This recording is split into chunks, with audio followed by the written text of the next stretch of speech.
Anaelle Tchatchouang. I'm a Tech Summit winner, as he said. I left from the Tech Summit. He led me to South Africa for the Engineering Leadership Program. First in South Africa, though we're not that outside, but the few times went out of the school, it was amazing to see the roads were like larger, very, very large. Yes, the roads were larger, but the thing I like in Cameroon compared to there is the food. I don't know if it's that I'm used to the Cameroon food or the ecocycle incinerator. Ah? Ecocycle incinerator. Ecocycle incinerator. Incinerator. Okay, incinerator. Ecocycle incinerator. Okay, that's. What was not easy is that everyone has his own idea. Like this person will say he wants that we should do like this. The other person will say one we should do like this. Thereafter, when we decided on what to do, Yes. it's a little bit funny. When we decided on what to do, we're like, who is doing it? Are we doing it together? Yes. Then the other person will be like, I want to do it alone. They're like, no, I will do it. Wonderful. We'll do it together. Yeah. How many people in the whole Africa? What next? What next? What next with this project? What next for Africa? What next? What are you planning next? What am I planning next? For now, like yes. for the nearest future, I want to.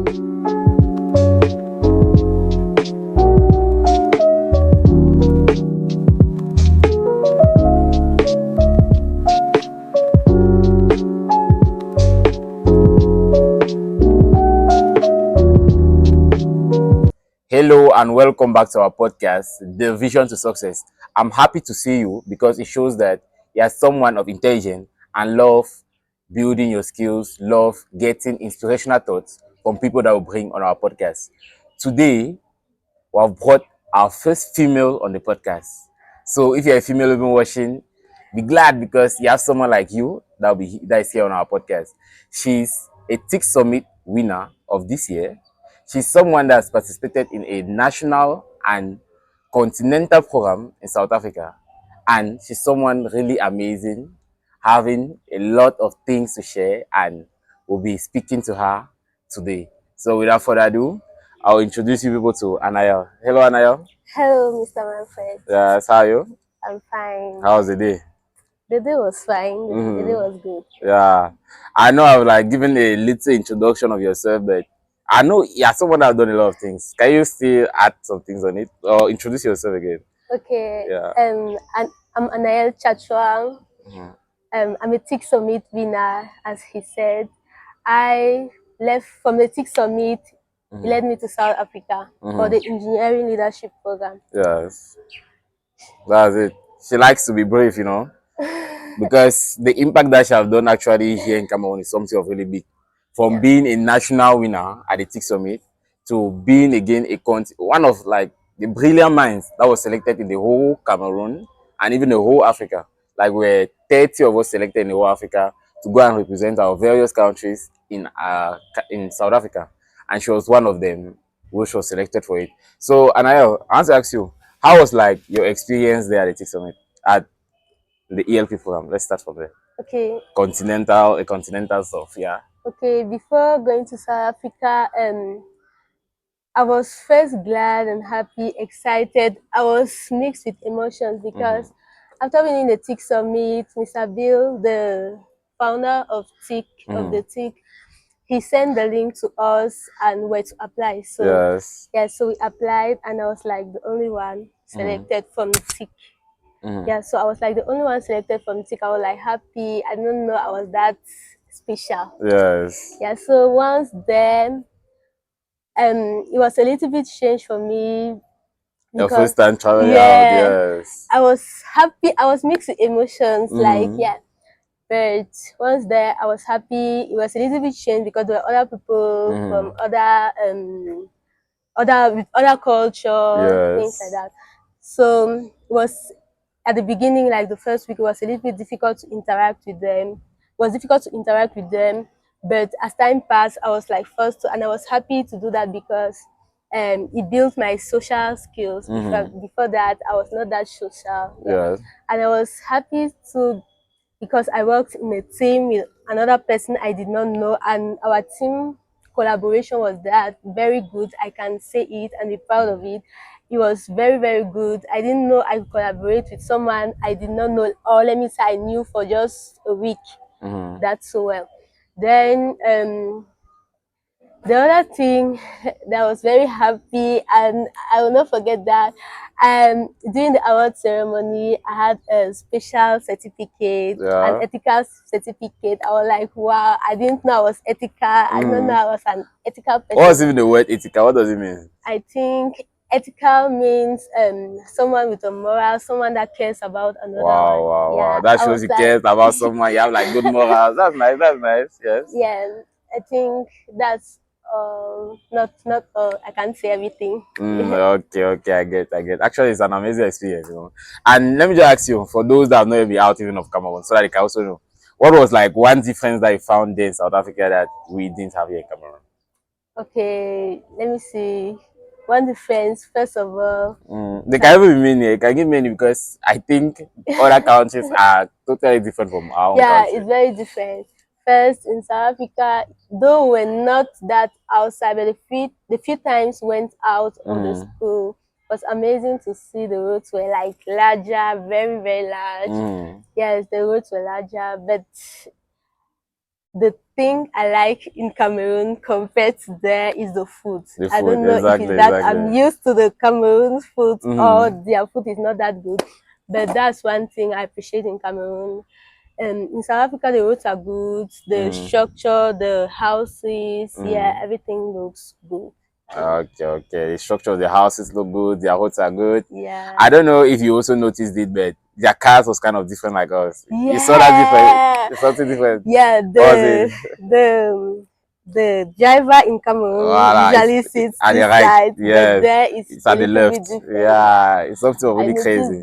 In South Africa, the drivers actually are at the left, and in Cameroon, they're actually at the right. But you know, it is because I actually I saw that and I was like, why is it like that? Then when I was trying to research, I saw that the directions of the road were different. You know, like for us in Cameroon, if you want to leave from let's say Polytechnic to go, let me just take a distance like Tchatchouang, you take the other side of the road. Yeah. But then if you are leaving from Polytechnic, you instead take this other side of the road. Yeah. So that was kind of the difference. Their road like are inverse, and then their drivers are also inverse. Yeah. So that was kind of the difference. And let me still continue with another question. Like, you have been in South Africa, you have been in Cameroon. Yeah. You have been in the two countries and you have seen how amazing the two are. Yeah. So if, like, let me say you were the president and you had to ameliorate one thing compared to what you have seen out of Africa, in Cameroon, compared to what you saw in South Africa, what would it be? If I'm to ameliorate one thing. Yeah. I would say the roads first. The roads, exactly. Yeah. Should I say why? Yeah, I would like to know why. Why the roads? The roads first, because first of all, here in Cameroon, there's so much traffic. There, I noticed there's no traffic because the day there, they respect a lot the traffic. The traffic lights. Yeah, they respect it a lot, and the roads are very large for everyone to pass. So it's, I don't know how to say it. It fastens the activities. Yeah, strong in the country. Yes. Somehow. Yeah, this is even one thing. I know you're someone that actually identify a problem and bring a solution to the problem. Let's just take the problem of traffic lights. In Cameroon, we have this problem of not respecting these traffic lights. Yeah. Why in South Africa they respect the traffic lights? Why is it so? What is the problem with we Cameroonians? Why don't we respect traffic lights? I don't know much about rules and things, but I think there maybe there's strict rules, or maybe when someone don't respect the rule, they actually apply the punishment. But I don't think it's same here. Perhaps, I don't know. I'm not sure. Perhaps here in Cameroon, when someone doesn't respect, and also here in Cameroon, the traffic lights are not everywhere, and some places that have it is bad. Some places that have it is bad. Yeah. Those that have it and it's not back, it's working. The drivers don't respect it, perhaps because the government don't put like strict rules on the non-respect of them. Yeah, that's actually true what you're saying. Our government here in Cameroon don't really put strict rules for people to follow the traffic lights or not. And even when they put the traffic light, they'll not tell people like you have to follow them. Normally, they don't even have to tell them, but normally in the country, you have to follow the traffic lights. Yeah. But given that in one point in time, when you go to a certain roundabout, or a carrefour as they call it in French, Yeah. a certain roundabout, you see that traffic lights are not working there. Yes. Another place, traffic light works. You as a taxi man or as a car driver You will be don't like, know which yeah, one you don't is know which one working and which one is is working. not. And you don't even know when to respect. So that's why it also causes like these drivers not to respect our traffic lights. And it's actually true what you're saying. Yeah. Without strict rules here and our infrastructure of things are not so good. So if you be a president, you are without our traffic lights. Yeah, and our roads too. Yes. Okay. Then let's bring, in Africa here, actually on this podcast, the vision to success. Yeah. We're trying to unite we Africans so that we can work towards a common goal of creating a better Africa. And yeah, someone that I've already seen people from Cameroon, seen people from South Africa, Yeah. and I know in South Africa, since it was a continental program, they took people from various African countries. Yeah. Yeah, I want to ask you, is it possible for all African countries to collaborate as one, compared to when you are looking at those you saw in South Africa? I would say it will be difficult, but it's possible. Difficult, why? Difficult because all African countries, they have different cultures, they have different beliefs. Yeah, but it's possible because we're all African. Yes. And though our beliefs are a little bit different, but it's similar. Yeah. Okay. It's difficult because of our different cultures. Yeah, it kind of makes sense. Even kind of in the olden times, uniting the French Cameroon and the English part of Cameroon was kind of difficult. Yeah. Because they didn't have the same language. Yeah. But with time, they tried to get used to and hear each other's language before we merged, and everything went well. And yeah, I think it's something difficult, as you said, but it's possible. It's possible because, firstly, we're people of the same nature. Though we have different cultures, we're people of the same culture. We're black. Yeah. Yeah. We're Africans. Yeah, we're Africa. Just the Yeah. name, just the name unites us. Yeah. So now we, as Africans, we have to like try to also collaborate in between ourselves. Yeah. And I actually love such programs that are like uniting all the Cameroonians, all the Africans together. Like the program that I went for in South Africa, the ELP program, United Africans from various countries. I do like it. I think right now you even have a network of people in other countries. Yes. Yeah. That's like the advantage. You should not only be. I'm learning Arabic. Wow, that's nice. Soon you can even go to Egypt, you network with people from Egypt, and that's nice. Yeah, we should kind of go more for these intercontinental programs to know ourselves, to know how other people do, to know how the Arabs speak, things like that, and learn one or two things. I think it's actually something of necessary and good. And yeah, I would like to ask you, let's say in 5 years to come, what's your own vision for Africa? My vision for Africa. Vision for Africa. Yeah, what do you think Africa? How Africa be in 5 years to come? How will I want Africa to be, or how will Africa be? Because it's two different things. How will you want? Because how do you think Africa will be? Just answer it soon.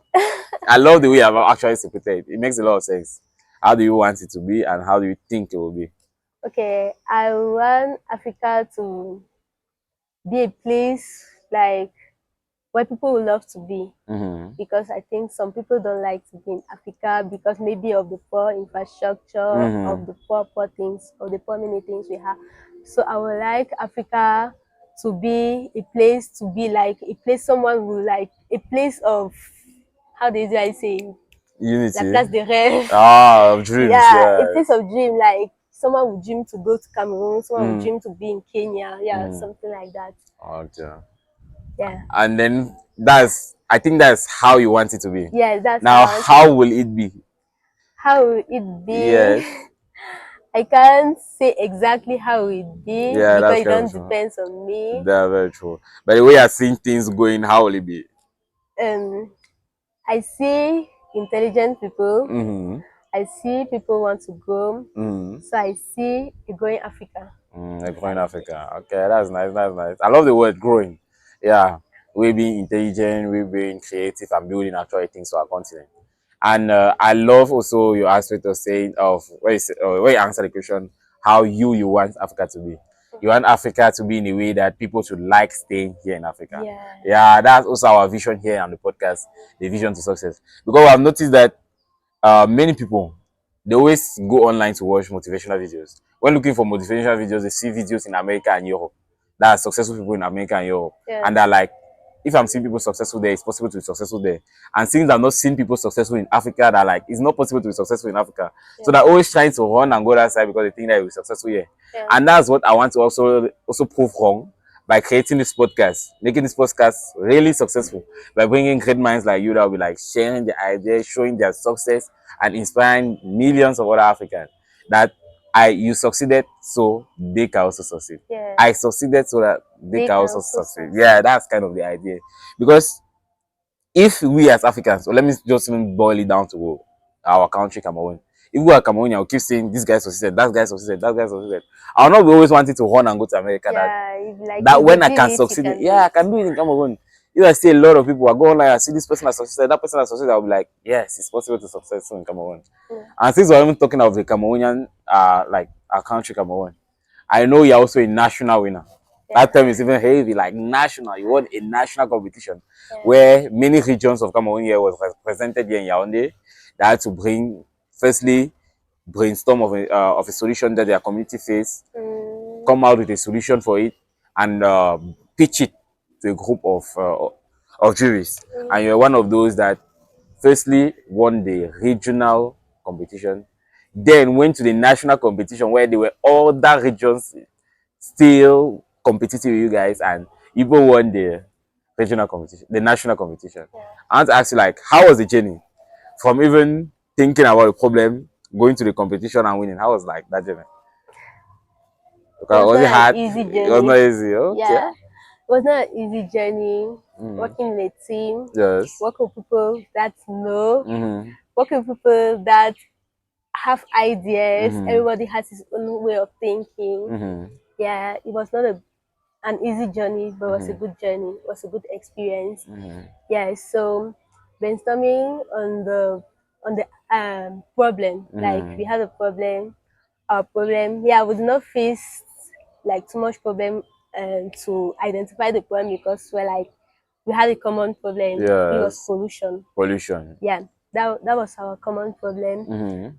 Now the problem came on the solution phase, the ideation phase, how to come up with a solution. Yes. Yeah, so everyone gave his idea. We had to take weeks to think on it.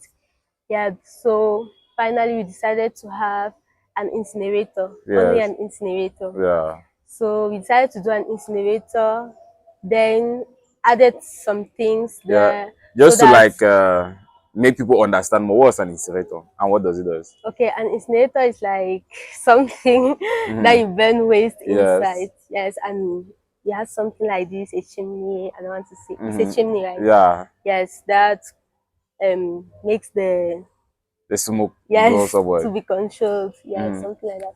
But let me ask you, since what's the name again? The incinerator. Okay, the name of our the incinerator. Voilà. So the incinerator, when it burns the waste, you know, when it burns the waste, it produces smoke. Yeah. Where does that smoke go?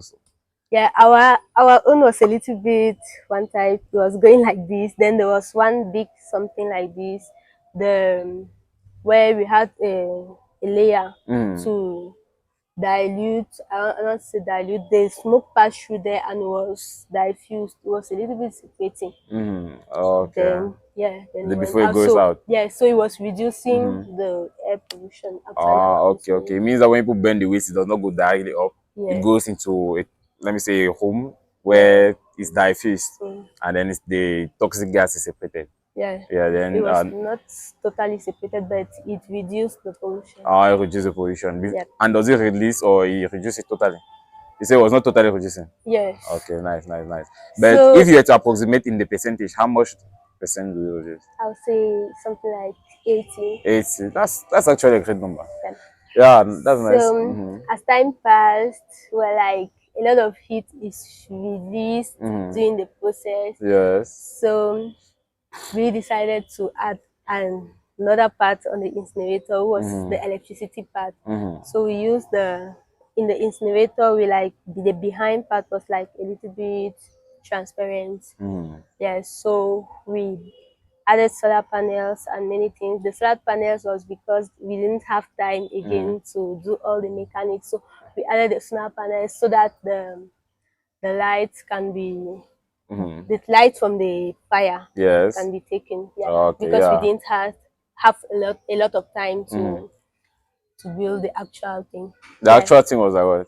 The actual thing was like we wanted to take the heat, not the light.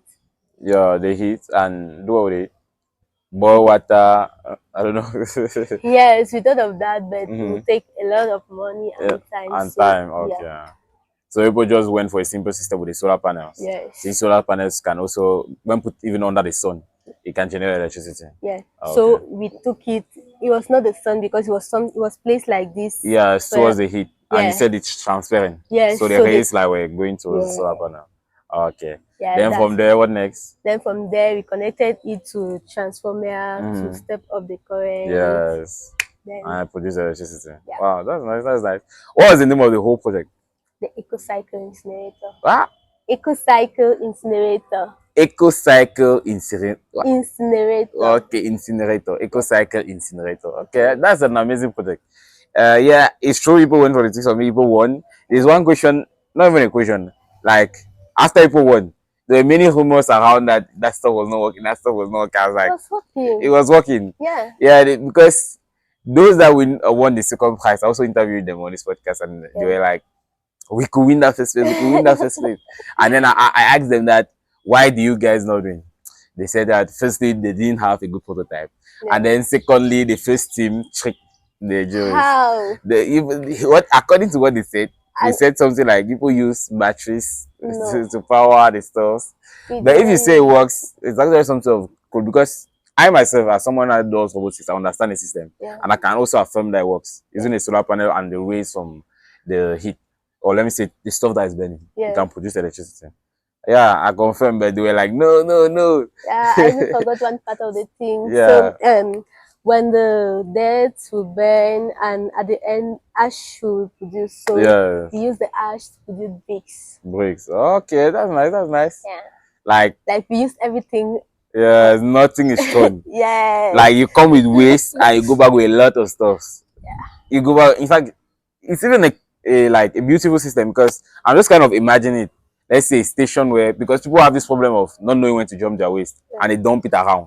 Firstly, they're solving the problem of waste. You bring your waste, we burn it for you. Then you produce electricity with your waste. Yeah. Secondly, the ashes that are left, we'll still use it to produce bricks. Yeah. That's something very smart. It's just even confirming this phrase. There's this phrase that I and someone called Jones always use. We're actually building a system called eco-green that can also help reduce the amount of waste in our nation here, Cameroon. So we usually use this phrase that there's money in waste. And your system is actually confirming that. Like you're taking waste and producing a lot of money. Because imagine you sell that electricity. Imagine you sell those bricks. You'll be producing massive amount of electricity. That's something of nice. And I also like the process because when you were speaking about it, from finding the solution, as you said, it was not easy coming out with a solution. Yeah. You first found the problem. You first found the problem. Then at the solution stage, it was not easy coming out with a solution. I would like to know what was not easy in coming out with a solution and how do you both resolve what was not easy. Okay. What was not easy is that everyone had his own idea. Like this person will say he wants that we should do like this. The other person will say one we should do like this. Thereafter, when we decided on what to do, yes, it's funny. When we decided on what to do, we're like, who is doing it? Are we doing it together? yes. Then the other person will be like, I want to do it alone. They're like, no, I will do it. Wonderful. We'll do it together. Yeah. How then many when people will in we the do team? it? What three? Okay. Then we're like, when will we do it? Because we're going to school. It's a little bit difficult. Time you have to study everything. When will we do it? At what time? Yes. Is it every week? Yeah. Then how do you both resolve that problem? Because it was difficult coming out with solutions. Everybody had different ideas. Yes. How do you both conclude on one idea? We concluded on one idea. Well, we decided to sit and listen. Then when we listened, then we discovered this idea was the best. Yeah, because everybody has his own idea, but all the ideas are not the best. Okay. Yeah. Now people analyze each ideas and come out with the best idea. Yeah. Okay, that's nice. That's nice. And the feasible one. The feasible one. Okay, means that there was some that was not even feasible. Yeah, because I have the ideas. Yeah. Another Okay. one have to. Uh-huh. Yeah. Yeah, that's many ideas. But it's nice the way I love the point that I get. People analyze the different ideas, then came out with the one that was feasible. Actually, that's something nice that I think those building projects should also implement. And I have this question. So people, there was according to what you said, there was one guy person that was like, "I want to do it alone." Yeah. Yes. Then the other team members were like feeling that we were left out. How do people like? How do people reunite back and build it all together? Actually, we didn't do the like the how I say it, the prototype. Mm-hmm. Yeah, the connections together, but we shared the work. Yeah. Yeah, because he was It's showing like, a team, you know, that always different people doing different yeah. things. It makes a lot of So sense. one person, in fact, I was the only girl. Wow, that's nice. I was the only girl, so I was taking part. You know, in TIC there is this thing you have to fill forms, write essays. Yeah. Yeah. So I was the one doing that. Wow. And It means that you are the one that even made them to be selected. If you were the one filling all those stuff, fighting the aces, it means you have good writing skills. That's nice. so the boys were the one working on the. And it's kind of even related to the second team. The second team also had one girl. First team had one girl. And then the second team, the girl was like always correcting their grammatic errors. She was like the one with like, let me say, the most English skills. She knew English very well. So Yeah. when they're pitching, she'll be like, "No, your English is not good. That your English is not good." And And you, it shows also your English was good because you were writing your essays, doing all of that, and correcting. You're saying something, yeah? Yeah, I was saying something. I was like, yes, the boys were working on the prototype, the two of them. So I was the one filling the forms and do everything. Yes. Now when we finished everything, we were stuck on pitching. None of us knew how to pitch. Wonderful. None of us knew how to pitch. And I think it was even first time. Yes. No, our first time to pitch was at the regional. At the regional. And we faced the problem is that one person said he wanted to pitch everything alone. Wonderful. Wait, was it that same guy that wanted to be? Oh no. So we're like, I did not refuse that one because I don't know how to pitch. Yes. But he pitched, it was not that bad, it was good. So then thereafter we sat down, we're evaluating ourselves because at the regional we're not the first, we're the third. So we're like, what made us to be third? We're like evaluating ourselves. What can make us to be first at the nationals? Yeah, so we're evaluating ourselves. Then we're like, yeah, our prototype is good, this. Then we have two things, we discovered two things that can bring us down, the pitching and the BMC. What's BMC? Business model canvas. Yeah, like the business plan of the project. Yeah, so we worked more on the business plan and we were, in fact, our prototype was good by then. We filled everything by then. Now we're focusing on pitching. Yeah, so we're learning how to pitch. We're just meeting together and learning how to pitch. We shared the pitch. That was after you built the prototype, yeah. Like after the regionals. Okay. We're sitting, I think we're coming here, we're working, like we are coming first, we're practicing. Wow, that's nice, that's nice. I think it was a good experience by then. Yeah, I actually love what you are saying because firstly, it shows that in your team people use the SWOT analysis. Like you first had a problem, you had opportunities, and you had strengths. So the SWOT analysis is a word SWOT, SWOT, which stands for strengths, weaknesses, opportunity, and threat. So people knew your strengths. People find out like what are our weaknesses. We don't know how to pitch. We don't know how the BMC, which is the business model canvas, will look like. People worked on that. Then people look at the opportunity. What are the opportunities for people to win? Your business model canvas must be good. Your pitching must be good. And then people went on practicing on it. I actually love that because it shows that people were preparing for that success. That's also really nice. Then during that journey, was it like, did people discourage you? Or even your parents against that? No, don't even go there. It's a car. To be sincere, Yes. Since I entered school, my mother was like, she don't want to see me in clubs, things like that. So when I entered in the science tech club, because that's the club that prepared us for the TIC summit, I didn't tell them. Yeah, wow. Yeah, I didn't tell them. So when my mother discovered that I was there, it's on Thursday, every Thursday I was late. She was like, "Why are you coming back?" Because she even came back. She was even coming back from like, "Why am I coming back late?" So I could not lie anymore. I told her. So she was like, She didn't say anything. She was like, I was like, so now the time to come, we're to pay for certificates. Yeah. So I told her, she was like, let me not ask her anything, things like that. I was feeling one type, but one day she gave me money. I was like, money for, so she said, that certificate. I do not know how, no why, because I just told her one, because I knew she would not be okay with that, because since I entered from one, since I entered secondary I school, don't mean no club. All that. yeah, that's what she told me. So she gave me, I was like, Yeah, surprise. yeah. So she was like, you told me that you're in this club. This, I don't know if it's that someone talked to her after, or I don't know. So she gave me, then she was, then thereafter she was like asking me to explain my project to her, or like, yeah, Wow, so she got interest. Yeah, so nice. just like that, I explained. She was like, okay, we can win, or like, yeah. I was happy because yeah. I don't know if it's that somebody talked to her behind. Or... Yeah, let me ask you a question. Where you know when the TikTok usually passes school, were you like writing your names and numbers? When the tick submit, Like the mentors. yeah, the mentors passing groups. They Yes. usually give forms. You write your name and number. And by then I did not have, perhaps they called her because I did not you have wrote your phone. number. Yeah, It's so her surely number. you wrote her number and then they called her and informed her that Yeah. your child is doing something great in Cameroon. Okay, that's nice. That's nice. That's nice.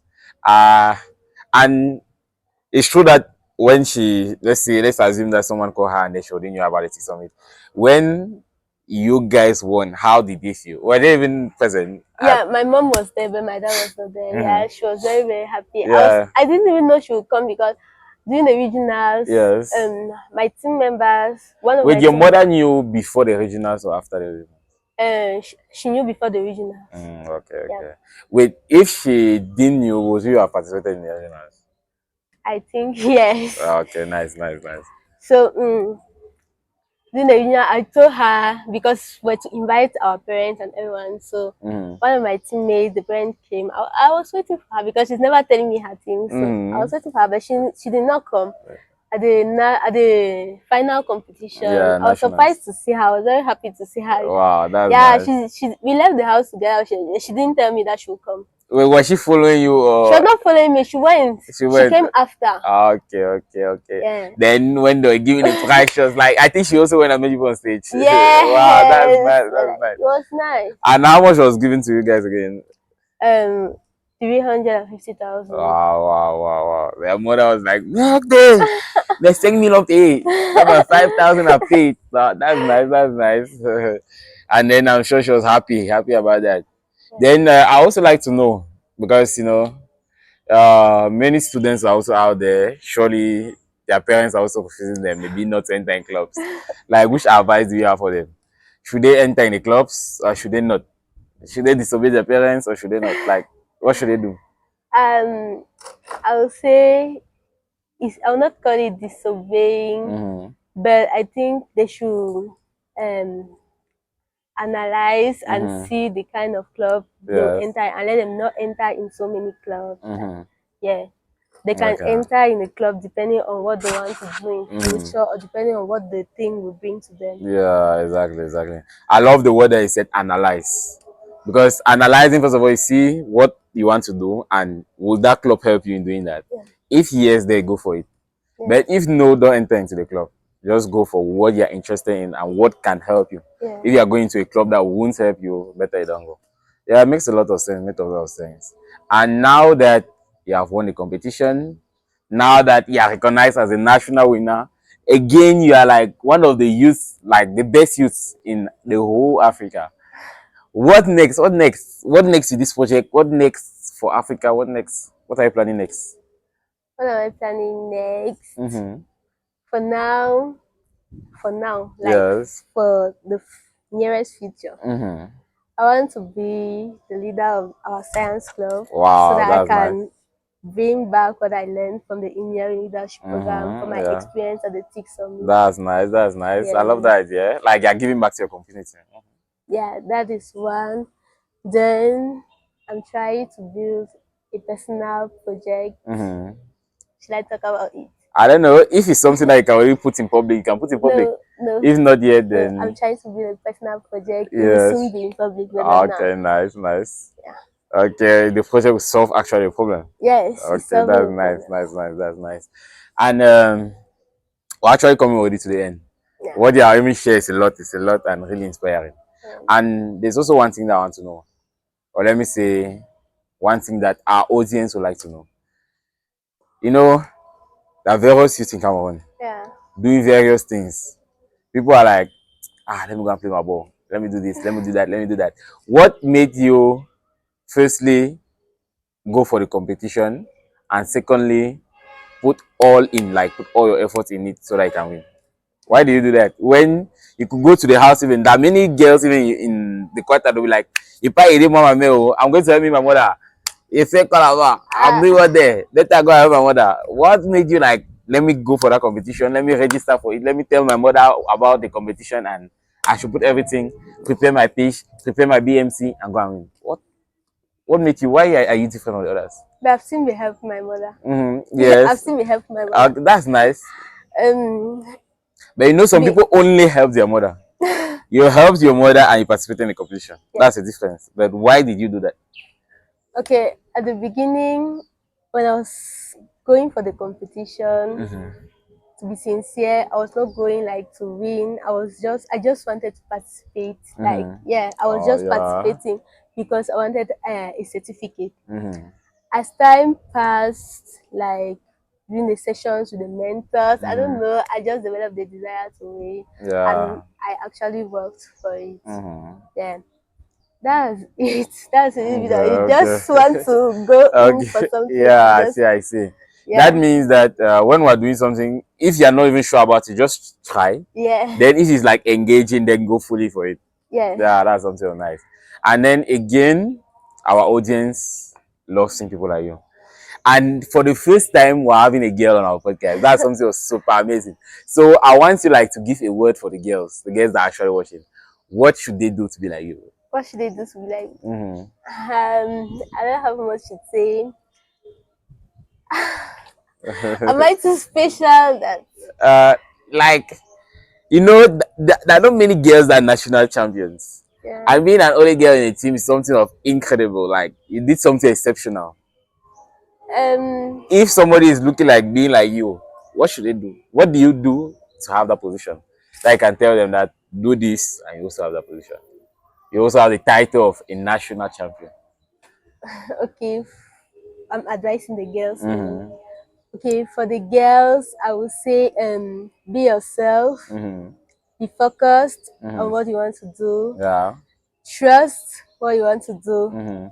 Believe in what you want to do, and don't forget you're in a team. Okay. Yeah, that's focus on what you want to do, trust what you want to do, and believe in what you want to do. Yeah. That's a good memory. Yeah, so focus, trust, and believe in what you want to do. Yeah. And always remember you have a team. So here were we with an incredible person called Anaelle, sharing to us all her amazing thoughts that took her from being someone of zero to someone with a title even of a national champion. And currently she has a title of one of the best youths in the whole Africa. And she has all the amazing things that she'll keep doing in the future. And she said she's going to bring to you people something of really incredible and amazing. So stay tuned, stay watching, and keep tuning in to this podcast every Wednesday and Friday morning to get a lot of inspirational thoughts from us. So I would like to conclude with this. As our last, or let me say, the previous guy that we had here on our interview said, we should practice the spirit of Ubuntu. Ubuntu, which means I am because you are. So subscribe, because I'm bringing to people these inspirational people on our podcast to share their experience and make you inspired. So subscribe to help us grow, to help us become great and great. And to conclude, I'm going to say this. We will keep bringing you people the best guys on our podcast so that people can be inspired day in, day out. And soon we're moving to our audio podcast, where you'll be able to even listen to the podcast even though you are doing any job. You just put your headset, you just put your headphones, and you'll be listening to the podcast. So thanks again for tuning in today, and see you next time on our podcast.